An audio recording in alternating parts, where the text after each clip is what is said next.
of the actual population. That's why gerrymandering exists. That's why redlining exists. White privilege and white male privilege and male privilege is a real thing. Okay, so I want to make sure I have this, but do you agree with what? Yeah, I absolutely agree. Okay, sorry. So I'm trying to try and balance this with the both of you. Hopefully we can get the confirmation. So, you believe that this country was founded by white males exclusively? I don't believe it was. I know it is. Okay, you know it. Yeah. So what would you use to substantiate that a lot of white males obviously came here because, you know, Western civilization, people came from Europe, a lot of white males, but that it was founded exclusively for white males. That's what you said. Yeah, how do you... Male-dominated society. But that doesn't imply... That doesn't necessarily equate to design. The Constitution originally didn't mention women or black people or anything, or minorities or anything. It only mentioned white men. It didn't specifically say white, but it said men. They didn't give any minorities the right to anything. We had to fight for that right. Who's we? The minorities. Women had to, people of color had to, everyone had to, except for white males. I'm sorry, I'm confused. So you're saying that the Constitution, first off, mentioned only white men. I would say it didn't say white men. It said men.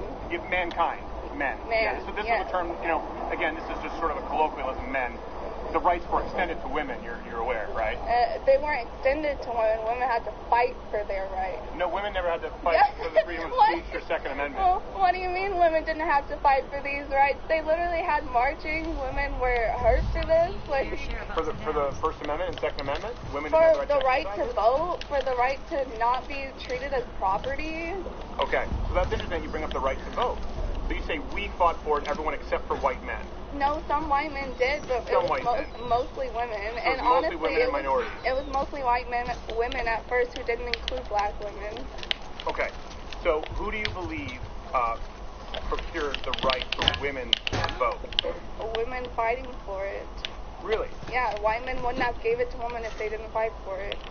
So you believe a majority of women fought, you believe were suffragettes, fought for the right to vote? I don't know if it was a majority, but I know women did, and we wouldn't have it if those women hadn't stood up for it. Okay, well, because it seems like we're going through a historical timeline. Historically, that's actually not accurate. The majority of women... Historically, that is accurate. So women actually, the majority of women didn't want the right to vote.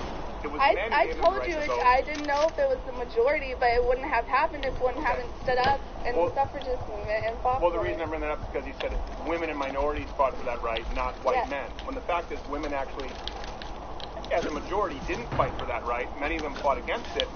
White men fought for that and were the ones who signed that into law. Because of women, and they wouldn't have signed it into law if women hadn't made them sign it into law. But they didn't. The majority of women didn't want it. That's my point. And the reason they didn't want it, by the way, we'll move on from this, was because of the fact that voting came with the draft, mandatory bucket duty, responsibilities that were actually not bestowed upon women at that time, and they didn't want the right to vote because it would come with the same responsibilities. So women got the right to vote, but they didn't have to be a part of the draft or mandatory bucket duty, mandatory firefighting service. So historically, I just think that's actually, it's not really accurate. It paints an inaccurate picture. I know there were women. There was an anti-suffragist movement. I know conservative women didn't want the right to vote, but it's because of women that they were given the right to vote. And of course, there's going to be people on each side, but there's going to be women who want to stay in the home. But the whole point of women fighting for it is so they have that choice to stay in the home or go out to vote, or go into the draft if they want to. Well, I don't think you. Respectfully, fundamentally have a misunderstanding of the draft. No, go into war, not the voluntary. draft. I don't believe in drafting anyone at all. I don't believe you should fight for a war that you shouldn't. But at the time, it wasn't part of voting, is my point. My only point here is that it was a society designed by white men, exclusively for white men, and gave some examples which weren't accurate. So let me bring us to today.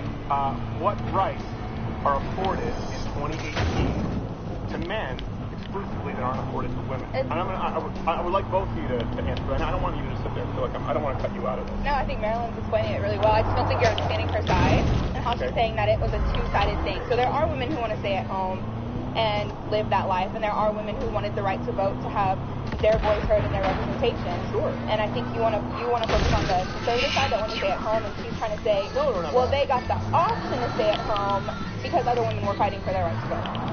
Nie ma szeroki delay. Jak myślisz, szeroki delay? No, let me clarify one more time then, okay? Tak, I want to make it really clear, not only for you, but anyone watching. Как мыслишь, делай, какой делай? Society created by white men, exclusively for white men. And women and minorities had to fight for these rights, and you use examples as voting, and white men didn't. What I am pointing out is that is inaccurate. White men did. Most women didn't want it. So that's a false premise that paints a false, it's a false baseline for today. Mam zapytać gości. I'm very glad that we all do. A ne kontam šta si mi rekao bio za delay. But I'd like to fundamentally agree on today. What rights today in 2018 are afforded to men that are not afforded to women? I don't believe that there's systemic male privilege today. I'm not saying I could be wrong. I don't believe it though. And I would like to be convinced, or I'm certainly open to being convinced. I feel your male privilege is a myth. I feel like only white men have that male privilege. And that Kasni stream na tu mi slip. Šta? We have some black men actually in the audience. Maybe they can come in afterwards. I mutno je. So white male privilege. Yes. Okay. So Ajde onda sačekaj, stopać stream pa ću staviti na bolji kvalitet. For example, to white males that are not afforded to black males, or to white males not afforded to black females. Let's divide everyone by race and gender at this point.